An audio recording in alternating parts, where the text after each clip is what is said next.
in 1994, I walked into a prison in Cambodia, and I met a 12-year-old boy who had been tortured and was denied access to counsel. And as I looked into his eyes, I realized that for the hundreds of letters that I had written for political prisoners, that I would never have written a letter for him, because he was not a 12-year-old boy who had done something important for anybody. He was not a political prisoner. He was a 12-year-old boy who had stolen a bicycle. What I also realized at that point was that it was not only Cambodia, but of the 113 developing countries that torture, 93 of these countries have all passed laws that say you have a right to a lawyer and you have a right not to be tortured. And what I recognized was that there was an incredible window of opportunity for us as a world community to come together and end torture as an investigative tool. We often think of torture as being political torture or reserved for just the worst.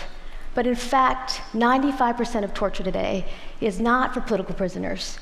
It is for people who are in broken down legal systems. And unfortunately, because torture is the cheapest form of investigation, it's cheaper than having a legal system, cheaper than having a lawyer and early access to counsel, it is what happens most of the time. I believe today that it is possible for us as a world community, if we make a decision, to come together and end torture as an investigative tool in our lifetime. But it will require three things. First is the training, empowerment, and connection of defenders worldwide. The second is ensuring that there is systematic early access to counsel. And the third is commitment. So in the year 2000, I began to wonder, what if we came together? Could we do something for these 93 countries? And I founded International Bridges to Justice, which has a specific mission of ending torture as an investigative tool and implementing due process rights in the 93 countries by placing trained lawyers at an early stage in police stations and in courtrooms. My first experiences, though, did come from Cambodia. And at the time, I remember first coming to Cambodia, and there were, in 1994, still less than 10 attorneys in the country because the Khmer Rouge had killed them all. And even 20 years later, there was only 10 lawyers in the country. So consequently, you'd walk into a prison, and not only would you meet 12-year-old boys, you'd meet women, and you'd say, "Why are you here?" One would say, "Well, I've been here for 10 years because my husband committed a crime, but they can't find him." So it was just a place where there was no rule of law. The first group of defenders came together, and I still remember, as I was training, I said, "Okay, what do you do for investigation?" And there was silence in the class, and finally one woman stood up, Pyong Yo-hip, and she said nekru, which means teacher.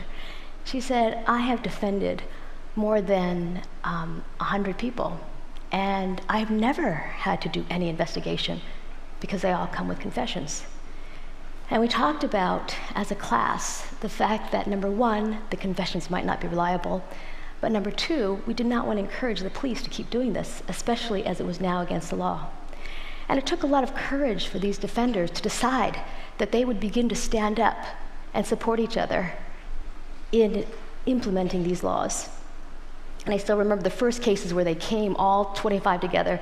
She would stand up and they were in the back and they would support her. And the judges kept saying, "No, no, no, no. We're going to do things the exact same way we've been doing them." But one day the perfect case came. And it was a woman who was a vegetable seller. She was sitting outside of a house.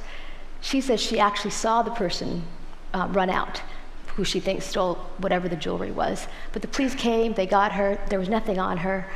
She was pregnant at the time. She had cigarette burns on her. She miscarried. And when they brought her case to the judge, for the first time he stood up and he said, "Yes, there's no evidence except for your torture confession, and you will be released." And the defenders began to take cases over and over again. And you will see they have step by step began to change the course of history in Cambodia. But Cambodia is not alone. I used to think, well, is it Cambodia or is it other countries? But it is in so many countries. In Burundi, I walked into a prison, and it wasn't a 12-year-old boy, it was an 8-year-old boy for stealing a mobile phone. Or a woman, I picked up her baby, really cute baby, and I was like, "Your baby's so cute." It wasn't a baby, she was 3. And she said, "Yeah, but she's why I'm here," because she was accused of stealing 2 diapers and an iron for her baby and still had been in prison. And when I walked up to the prison director, I said, you gotta let her out. A judge would let her out. And he said, okay, we can talk about it, but look at my prison. 80% of the 2,000 people here are without a lawyer. What can we do? So lawyers began to courageously stand up together to organize a system where they can take cases. But we realized that it's not only the training of the lawyers, but the connection of the lawyers that makes a difference. For example, in Cambodia, it was that Pyongyang Hee did not go alone, but she had 24 lawyers with her who stood up together. And in the same way in China, they always tell me, it's like a fresh wind in the desert when we can come together. Or in Zimbabwe, where I remember Innocent, after coming out of a prison, where everybody stood up and said, I've been here for 1 year, 8 years, 12 years without a lawyer. He came and we had a training together. And he said, I have heard it said, because he had heard people mumbling and grumbling, I have heard it said that we cannot help to create justice because we do not have the resources. And then he said, but I want you to know that the lack of resources is never an excuse for injustice. And with that, he successfully organized 68 lawyers who've been systematically taking the cases. The key that we see, though, is training and then early access. I was recently in Egypt and was inspired to meet with another group of lawyers. And what they told me is they said, hey, look, we don't have police on the streets now. The police are one of the main reasons why we had the revolution. They were torturing everybody all the time. And I said, but there's been tens of millions of dollars that has recently gone into the development of the legal system here. What's going on? I met with one of the development agencies, and they were training prosecutors and judges, which is a normal bias as opposed to defenders. And they showed me a manual, which actually was an excellent manual. I said, I'm going to copy this. It had everything in it. Lawyers can come at the police station. It was perfect. Prosecutors were perfectly trained. But I said to them, I just have one question, which is, by the time that everybody got to the prosecutor's office, what had happened to them? And after a pause, they said, they had been tortured. So the pieces are not only the training of the lawyers, but us finding a way to systematically implement early access to counsel, because they are the safeguard in the system for people who are being tortured. And as I tell you this, I'm also aware of the fact that it sounds like, oh, okay, it sounds like we could do it, but can we really do it? Because it sounds big. And there are many reasons why I believe it's possible. The first reason is the people on the ground who find ways of creating miracles because of their commitment. It's not only Innocent, who I told you about in Zimbabwe, but defenders all over the world who are looking for these pieces. We have a program called Justice Makers, and we realize there are people that are courageous and want to do things, but how can we support them? So it's an online contest where it's only $5,000 if you come up with an innovative way of implementing justice. And there are 30 justice makers throughout the world, from Sri Lanka to Swaziland to the DRC, who with $5,000 do amazing things through SMS programs, through paralegal programs, through whatever they can do. And it's not only these justice makers, but people who we courageously see figure out who their networks are and how they can move it forward.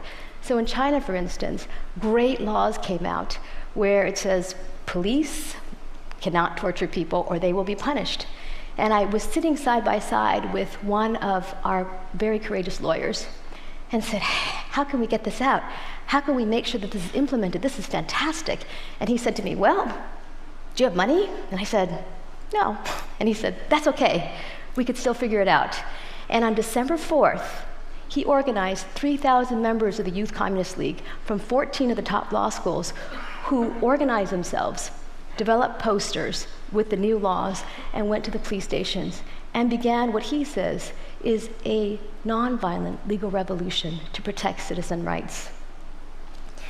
So I talked about the fact that we need to train and support defenders. We need to systematically implement early access to counsel.